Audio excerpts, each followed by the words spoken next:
Fala galera, sábado, como de costume, resumo da semana. Vamos batizar esse quadro aí como boletim semanal do investidor personal. Vamos trazer aí as principais notícias aí da semana, o que movimentou o mercado financeiro, como fecharam os índices do mercado financeiro. E essa semana nem o IFIX salvou a bolsa, hein? Nesse vídeo eu vou falar aí sobre a queda da semana do Ibovespa, a queda do IFIX. Tem também a Evergrande, que pediu falência, o Nubank, que teve uma desvalorização nas suas ações, e três fundos imobiliários aí que foram cancelados na B3. Bom, em resumo, a semana foi negativa para os investidores brasileiros. Depois aí de 13 pregões, aí, o Ibovespa fechando no negativo, o pessoal já começando a apostar qual seria o dia que o Ibovespa fecharia no positivo. E finalmente, né, eu gravei um vídeo na quinta-feira falando sobre isso e falei, uma hora vai voltar a subir. E não deu outra, né? Na sexta-feira o Ibovespa deu um alívio, os investidores deram uma respirada e o Bovespa voltou a subir. Mas assim, de forma geral, a semana foi muito negativa e com algumas notícias aí que a gente deve ficar bem atento aí para poder tomar as melhores decisões daqui para frente. Bom, então na sexta o Ibovespa fechou no positivo 0,35 e na semana teve um recuo de 2,25%, fechando na casa aí dos 115 mil pontos. Lembramos que o Ibovespa estava em 120, uma boa perspectiva que o Ibovespa fosse subir depois da queda de juros, mas a gente sabe que os investidores estrangeiros botaram bastante dinheiro aqui no Brasil, investiram aqui no Brasil no período em que antecedeu a queda do Ibovespa, pegaram a alta, pegaram o seu dinheiro, os seus lucros e retiraram. Já teve uma fuga de capital estrangeiro já, uma realização de lucro, que a gente chama no mercado financeiro, ajudou e contribuiu para que o Ibovespa fechasse aí, pregões e pregões aí no negativo. Claro que também tem alguns dados aí relacionados aí ao exterior, mas resuma isso sobre o Ibovespa. Já o IFIX perdeu o fôlego, fechou a semana também no negativo, embora tenha tido uma alta aí na sexta-feira, muito tímida, mas o IFIX está se mantendo ali. O pessoal ainda tem uma boa perspectiva para fundos imobiliários, principalmente na próxima reunião aí do Copom, deve baixar mais um pouco a taxa de juros, e a gente acredita que os fundos imobiliários vão se beneficiar dessa taxa de juros aí mais baixa. O IFIX fechou aí a sexta-feira com 0,099 no positivo, né? Mas na semana ele recuou 0,55%, meio por cento, né?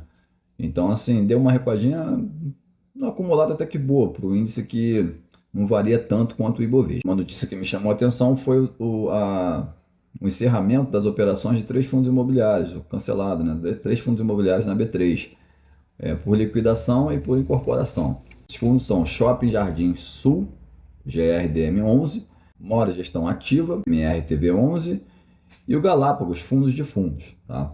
Que é o GCFF11. E o dólar fechou a semana em 1,30%, teve uma elevação de 1,30%.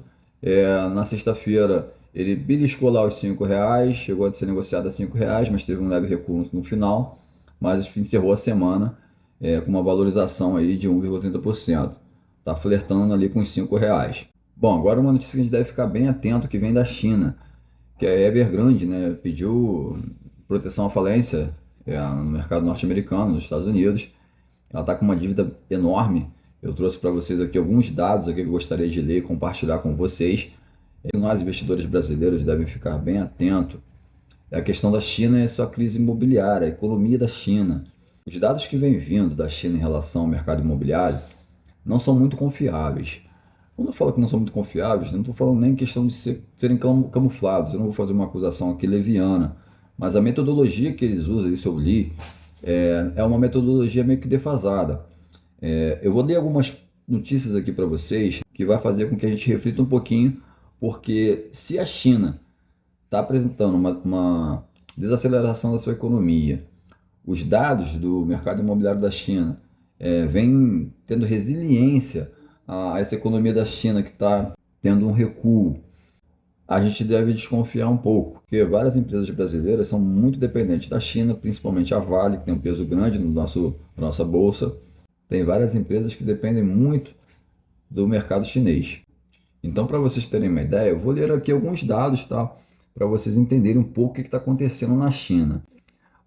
A crise imobiliária na China, né, que vem sido falada, é muito mais por esses dados que eu vou passar para vocês.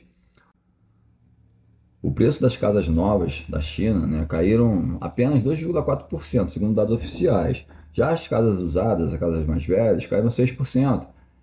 Esse dado relata para a gente que esses preços caíram um pouco, mas o que se pode perceber pelas pessoas que trabalham no mercado é que esses números podem ser um pouco maiores, e isso daí preocupa. Agora eu vou ler o que as pessoas que trabalham no mercado imobiliário da China estão falando a respeito dos números que são divulgados e o que eles acreditam. A imagem de alguns agentes imobiliários é de que dados são muito mais graves, né? E relata que os preços caíram 15% em bairros nobres, bairros de nível 1. Cidades como Xangai, Shenzhen, teve uma queda expressiva, né, em torno aí de 15%.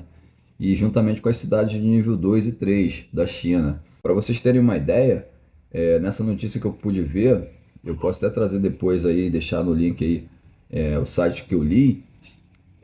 As casas em torno do Alibaba, da empresa da Alibaba, caíram 25% desde os picos de 2021.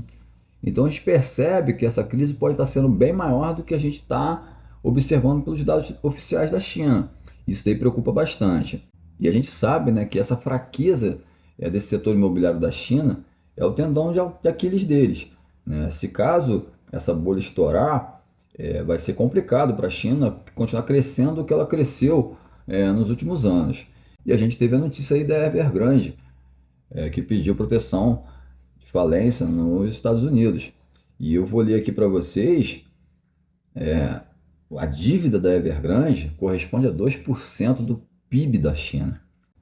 E aí a dívida da Evergrande, eu vou colocar aqui para vocês, é 2,4 trilhões de yuan, que é a moeda da China. Isso corresponde a 1 trilhão e 700 milhões de reais. Olha que a Evergrande está devendo muito mais que o valor de mercado de muita empresa brasileira. Então, assim, é um valor alto, tá? E para finalizar aí o resumo da semana, a gente teve uma notícia também que mexeu muito aí, principalmente aqui no Brasil, que foi o lançamento não, né? Que foi a liberação do Nucoin para poder ser negociado. E teve uma alta absurda no início, né? Ele fez aquele zigue-zague de subir, recuar, subir, e teve gente aí falando que ganhou dinheiro com o Nucoin. Eu particularmente eu vi o Nucoin, congelei lá minhas moedas, eu li e entendi que o Nucoin não é um ativo de investimento, tá? Pode se tornar um dia, mas ele não foi criado com esse intuito. O Nucoin ele está ligado a um blockchain, né, uma blockchain, e basicamente o Nucoin ele serve como um cashback, né, um sistema de fidelidade para o Nubank. Então esse foi o intuito da criação do Nucoin. Por isso que assim as pessoas me perguntam: tu acha que o Nucoin é um bom investimento? Primeiro que ele não foi nem criado como investimento. Pode ser que as pessoas ganhem um pouco de dinheiro agora, ou até bastante, né? Tanto é que o sistema até deu problema, as pessoas ficaram nervosas. E logo depois também teve a notícia do cofundador do Nubank vendendo aí uma participação das suas ações. Que assim, as pessoas ficaram bem assustadas com essa notícia, mas assim, não fui muito a fundo, mas o que eu li, que ele vendeu cerca de 3%, né, 950 milhões de reais. E depois dessa venda, teve uma queda de 6% nas ações do Nubank negociadas nos Estados Unidos. São movimentos que aconteceram aí relacionados ao Nubank. Me parece que a moeda deu uma boa valorizada, tá R$ 1,52. Se for ao contrário aí, se não for esse o valor, né? Depois que eu gravei esse vídeo, tento fazer uma correção no vídeo. Mas a galera tá pensando que vai ficar milionário da noite pro dia com o Nucoin. E eu, particularmente, eu não acredito, tá? Pode acontecer, mas eu não vejo dessa forma. A gente tem que pensar e voltar atrás. Beleza, quando o Bitcoin foi lançado, eu ouço esse argumento. Quando o Bitcoin foi lançado, valia centavos. Coisa bem parecida com o Nucoin, né? Acho que começou a ser negociado a centavos e aí teve uma alta expressiva. Mas assim, é outra proposta, então a gente tem que ficar atento a isso. Bom, então galera, esse foi o vídeo, o resumo da semana, o boletim da semana do investidor personal. Espero que eu tenha contribuído para um pouco mais de informações para vocês. E se você gostou desse vídeo, deixe seu like, se inscreva no canal e compartilhe esse vídeo. Um grande abraço a todos. Até mais. Fiquem com Deus.